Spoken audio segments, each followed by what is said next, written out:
Another week, another golf tournament, believe it or not. Another week of playoff golf. We're going to go ahead and get right into it.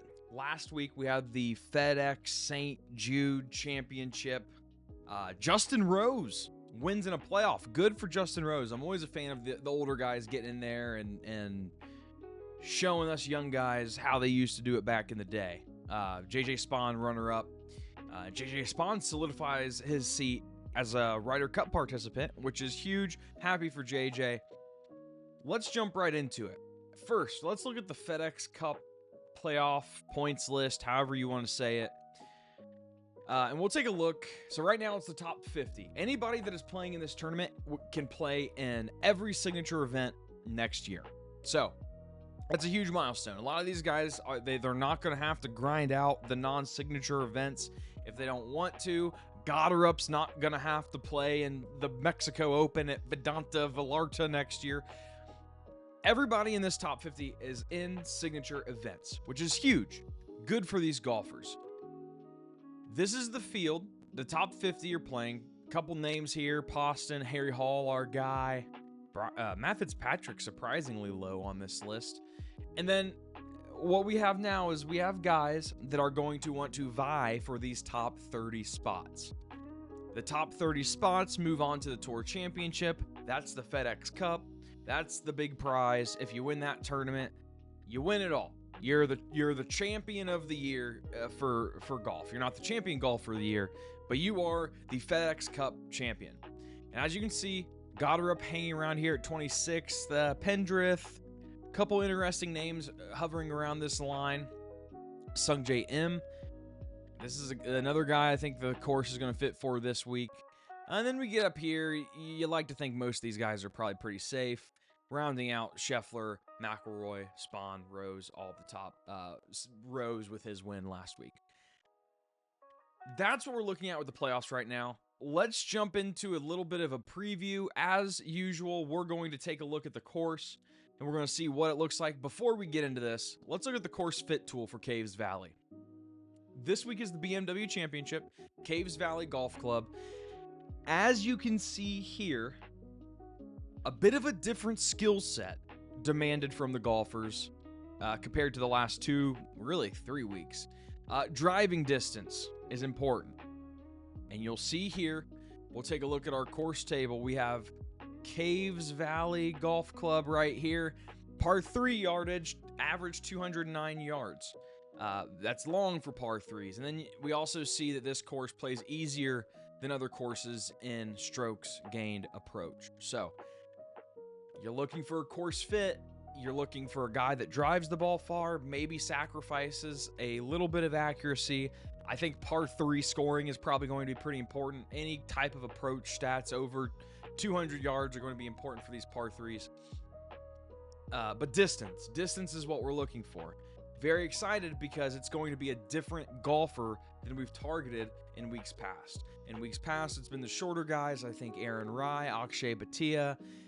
But now we're going to see distance prioritized over accuracy. So, with that being said, just like every other week, we're going to take a look at the course. And actually what I'm going to do as well is I'm going to pull up last year's results from here, final round recap, and pull up hole level stats as well. All right, so hole 1, par 4, 466 yards. I kind of like what I'm seeing here. Wide landing zone, 295 yards. It leaves you 170 in. I guess you could try and... I don't think the reward is going to be too great for trying to hit it in between these bunkers. I think we'll see. We won't see many guys do that. Interesting hole with water on the right. Not going to be taking driver. This is only 250 yards, this tee shot is. And that leaves you with 109 in. Maybe we'll see guys try and drive it. Let's take a look here. Let's see. Off the tee. Carry distance. How far? Average. I mean, you got guys 309, 303.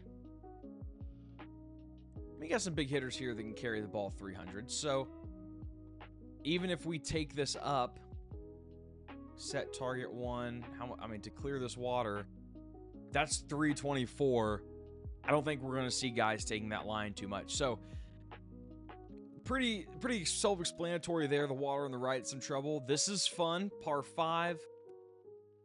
300 yards to right here. Again, you go more than 300, you're in a little bit of trouble. And then you're looking at 267 to the pin. Easy layup spot here. Gets, as per usual, a little bit tighter around the front of the green. Par 3, 224 yards with water short. A lot of area to miss. You just have to make sure your distances are dialed. You got a lot of room for the green right and left. 465 yard par 4, 300 yards. This is a hole where it's really going to be grip it and rip it, I think, because you can bail out left.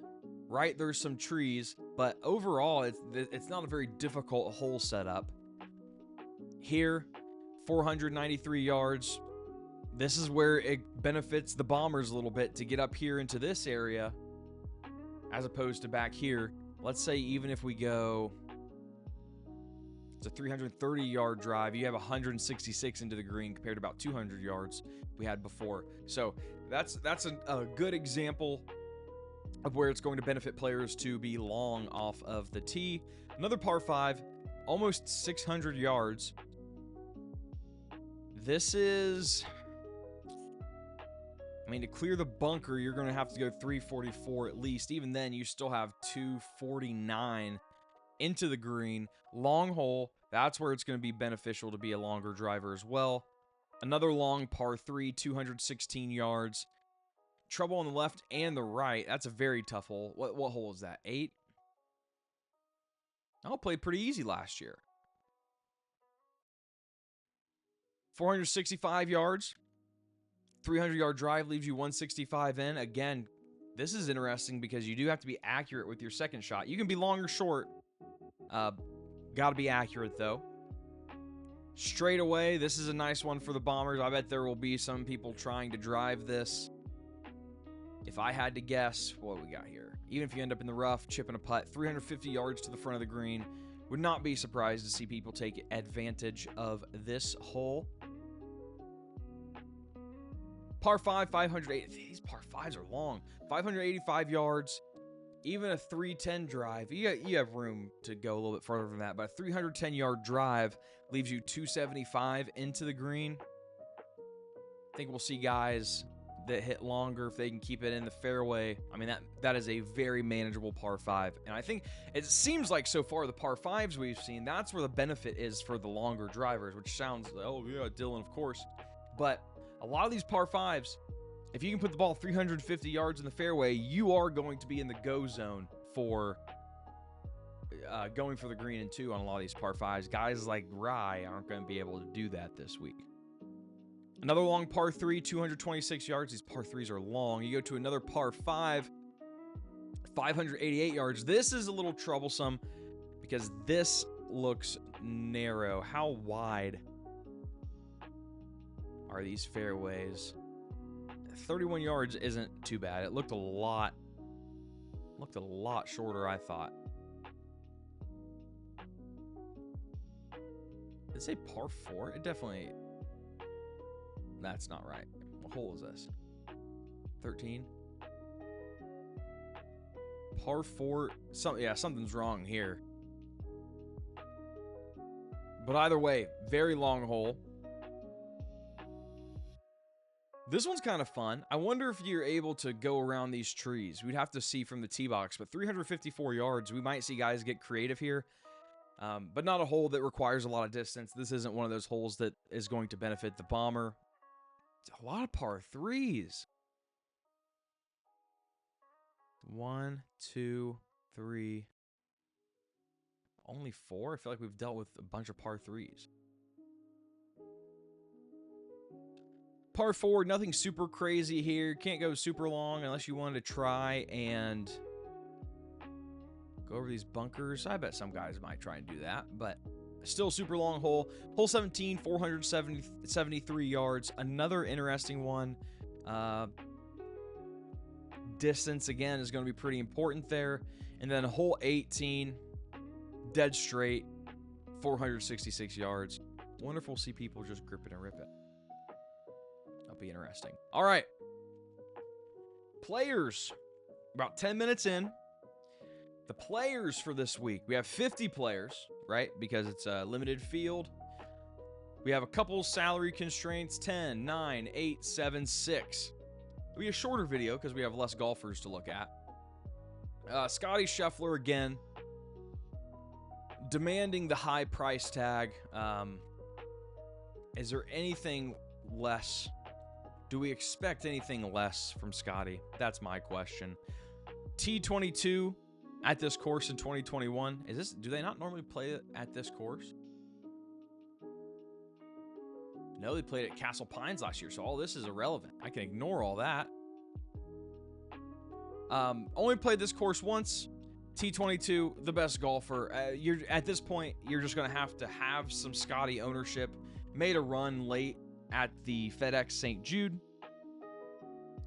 But at this point, you're just going to have to own some Scotty Scheffler and decide which 6K golfer you're going to want to take because you have him. Now, Rory McIlroy is an interesting use case. I normally don't like taking any Rory, but he's finished 4th here before. I think the course suits him very well. And let's take a look at some other things we have here. Strokes gained off the tee. Goddard's going to be number 1, but Rory just drives the ball so well off the tee. He has all of that distance. Even if the accuracy isn't there, he's going to be one of the more inaccurate golfers in the field. I think the distance that he has off of the tee makes him very, very valuable at this course. I have a couple other things pulled up here. This is just total strokes gained numbers at Caves Valley. You see Roy's 3rd. He's 1st in tee to green, 1st off the tee. Lacks a little bit in approach, but again, we saw earlier, this is a course where the approach isn't going to matter as much, or it's played easier compared to other PGA Tour courses that they stop at. So, as much as I hate to say it, I'm not a huge Rory fan. I think this is a good opportunity for Rory. In good shape, well rested, didn't play in the FedEx. He said, you know what, 90 degrees in Memphis, I'm out. I'm not playing in that, and I don't blame him. So he's well rested. Will he come out rusty? Maybe, but I am willing to bet on him being well rested more than him being coming out rusty. Xander Schauffele, this is another guy that I kind of faded last week. T49 here previously. I'm not a huge fan of that. He does fit off of the tee, well-rounded in putting around the green and approach. Xander's not a guy that I've owned a lot of this year. I've kind of stayed away from Xander more than anything. Fleetwood, absolutely tragic story again. Guy just can't finish these tournaments. Has never played here before, apparently. Is coming off a T3 at the FedEx St. Jude and played well at the Open. Not a great course fit. Probably will stay away from Tommy Fleetwood. Aubert drives the crap out of the ball. Absolutely no surprise. Has never played here before. Aubert is going to be a guy that I want to have some of too. As you can see, 3rd in the field in strokes gained off of the tee. 3rd in total driving. 3rd in carry distance. The guy destroys the ball. I mean, he just destroys the ball. And you look at some overall numbers. Let's see how he fares here. And he's never played here, so he's not going to have any history at Caves Valley.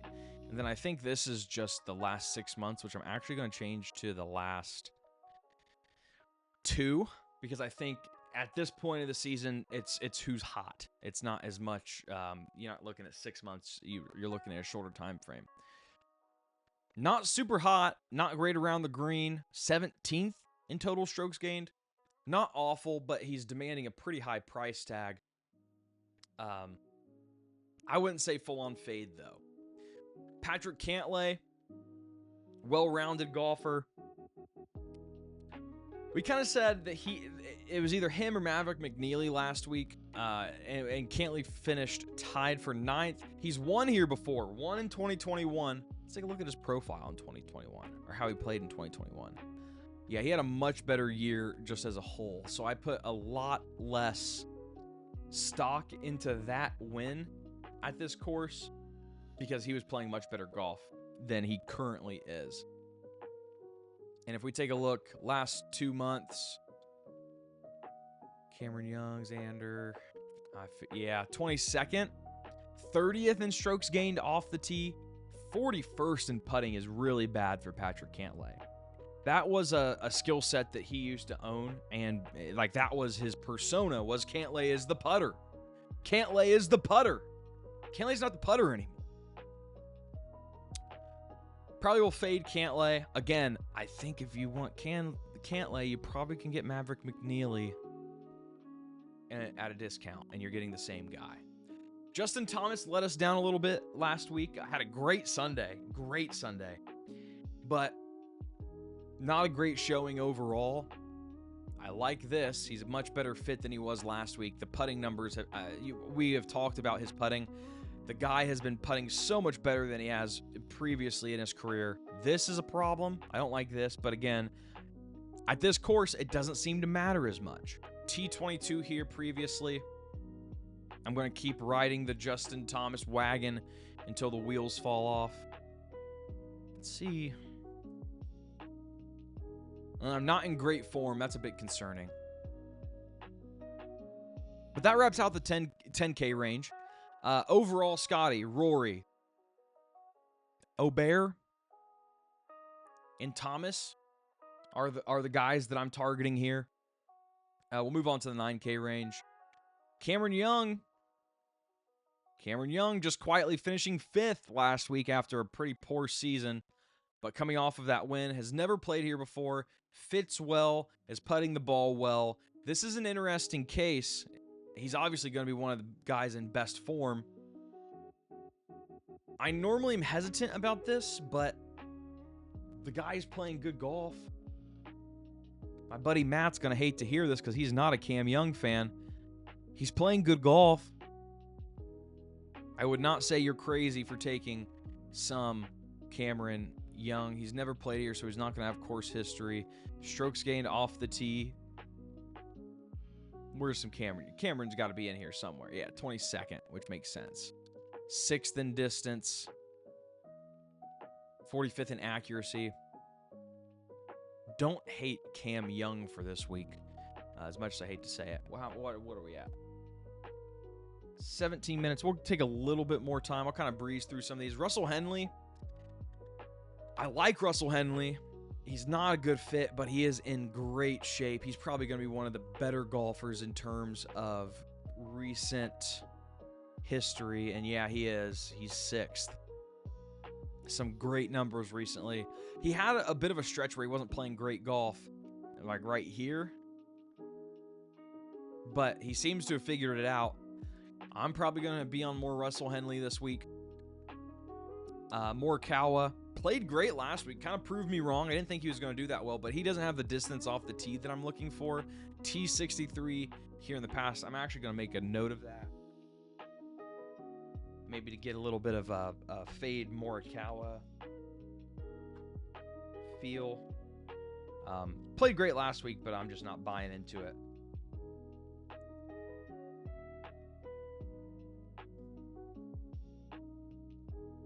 Make a note. Obviously no cut, so you can't bet players to miss the cut, but anyway, I can look to fade him. JJ Spawn finishes 2nd after, he's had some decent finishes. Won the U.S. Open, obviously. Never played here before. All-around good golfer. He might be someone worth taking. Take a look. What is this? Last 2 months, JJ Spawn, red hot, right? And you're getting a pretty good price tag on him at $9,400.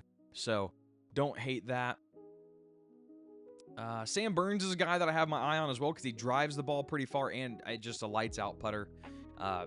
Finally got back on track here after posting some pretty poor putting rounds at the 3M and the Open Championship. I don't worry too much about the Open because it's just a completely different style of golf than what they're going to be playing, and has finished 8th here. I love Sam Burns for this week. I think this is the week that he gets things back on track a little bit. We'll take a look at Victor. T32, T17 here previously. He's not going to be in good shape.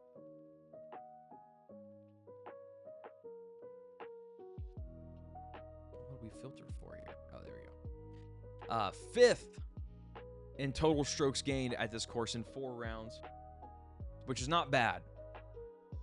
I can't quite get there on Victor yet, but if you were to say, hey, I'm going to take Victor, I wouldn't say you're crazy. And then we'll look at Ben Griffin.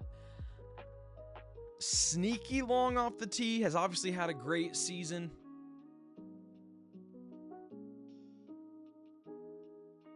Dang, can't find him here. There we go. 25th, about middle of the pack in terms of strokes gained off of the tee. I'll skip Sepp Straka. He's not going to be a course fit. I already know that. Matt Fitzpatrick, again, won't be a course fit. Matsuyama, no. Keegan Bradley won this event last year, but it was not played at this course. T60 at this course before. My initial thought here is fade Bradley. Justin Rose, not a course fit. I'm happy for him. I'm happy that he won last week, but that course was well suited for Justin Rose. Chris Gotterup, guy that I have my eye on, very long off the tee. That should not surprise anybody. Played some good golf. Not so great last week, but the course was not a very good fit for him. Chris Gotterup, the third best golfer in the last 2 months, third in strokes gained, first in strokes gained off of the tee. And then if we look at driving distance, he's going to be, he's number 2 behind Rory. So I like Gotterup for this week. I think he's a very good option, especially at that price tag in the 8K range. I really like Gotterup at 85. Sungjae Im is interesting because he's an awful approach gamer, but this course has played very easy to approach in the past. Third here before. Im's another guy that I'm going to have some of. He doesn't fit the course mold very well, but I do think he's going to benefit from what the course demands in terms of approach. And it's not a lot, which is good for Sungjae. Sorry, had to step away and get some water. My mouth was getting very dry. But with that, moving on to the 7K range, we have Ricky Fowler, who sneaks in a little bit, tries to play some more golf. Again, a guy that I really like. T6 last week at the FedEx. Never played at this course before. This is an interesting option because he is a pretty well-rounded golfer. He's well-versed, and you look at what he's done recently, 5 straight tournaments with positive strokes gained. It's kind of what we look at when we're taking a look at golfers in the playoffs, who is hot and who is not. And I think we can look here. He should be, 20th in strokes gained total in the last 2 months. Ricky's not a bad option. And I don't normally say that. I am a Ricky fan, but I don't think Ricky is a bad option this week at the BMW Championship. Harry Hall, another one of our guys. Great putter. Average distance. A little below average in driving accuracy. I love all of this. This is almost just a play because he's been so consistent, and we avoided him last week. He finished T22, which is average. That's not, actually technically better than average. I would not be against any Harry Hall this week as well. You look at his driving numbers, they're not anything crazy, especially driving distance. Let's see. Harry Hall, not bad. 22nd. Average, but the guy is just in great shape. You see these approach numbers. I don't think that's going to hurt him as much as it has in the past. I like Harry Hall a lot this week, which is great. He's one of my guys. Let's take a look. Kurt Kitayama is going to be a great course fit because of how long he is off the tee. In decent form, it appears. Has never played here before, but 5 straight tournaments with positive strokes gained. Now, one of those is the Barracuda, which is that modified Stableford format. But we look at driving distance. This is another guy. Kitayama is going to be right up there with Gotterup and Rory. He's third. So a lot to like with Kitayama this week. And we look at total the last. We don't want that. We want last 2 months at all courses. Let's see in what kind of shape he's in for total strokes gained. It's going to be up there. Maybe. Maybe not.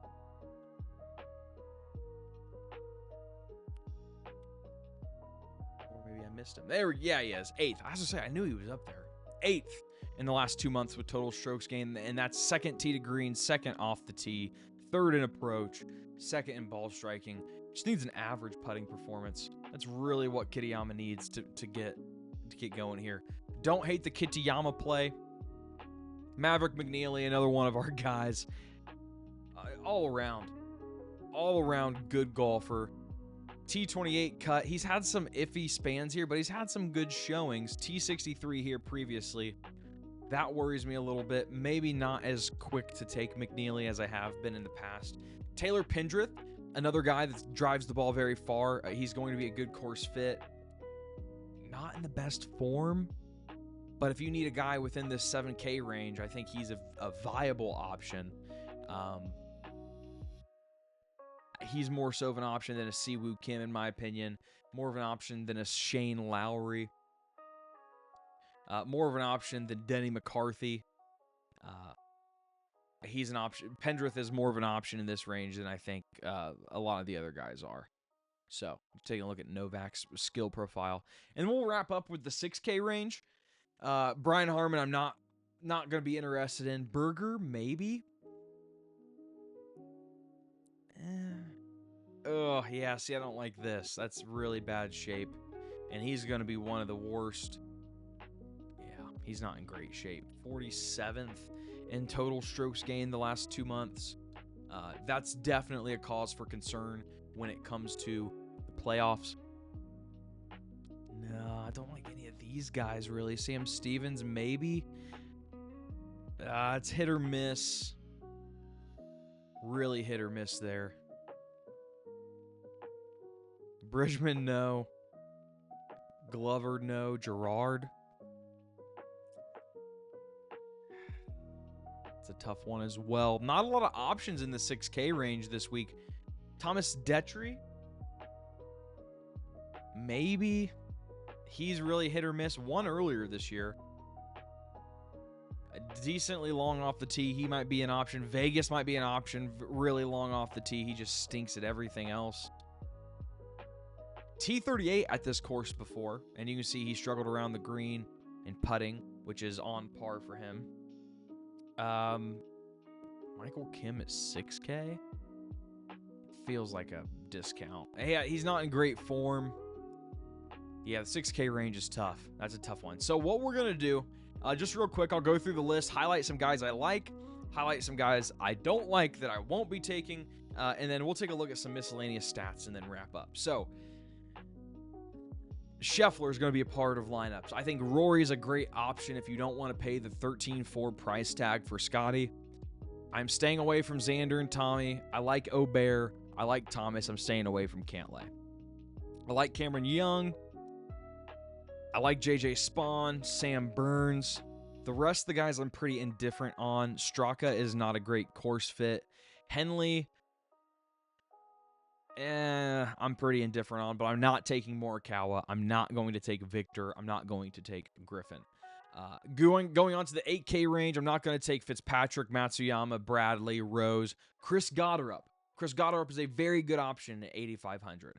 I understand that he played very well at these link-style courses, but the guy crushes the ball. He's a very good fit, and you'll see very shortly he has a very high ceiling. Very low floor, very high ceiling. I like Gotterup at 8.5K. Everybody else here, I like Sungjae Im. He's a good option at 8K. I think his lack of approach play is not going to be penalized at this course as much as it would at some other venues. But McIntyre, Batia, English, I'm going to stay away from. 7K, I like Ricky. I like Harry Hall. I like Kurt Kitayama. I like Taylor Pendrith. Everybody else, I'm probably going to stay away from. Those are good course fits.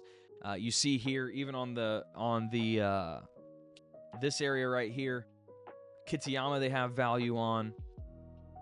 Pendrith they have value on. Siwoo Kim I don't think has the driving distance to succeed here.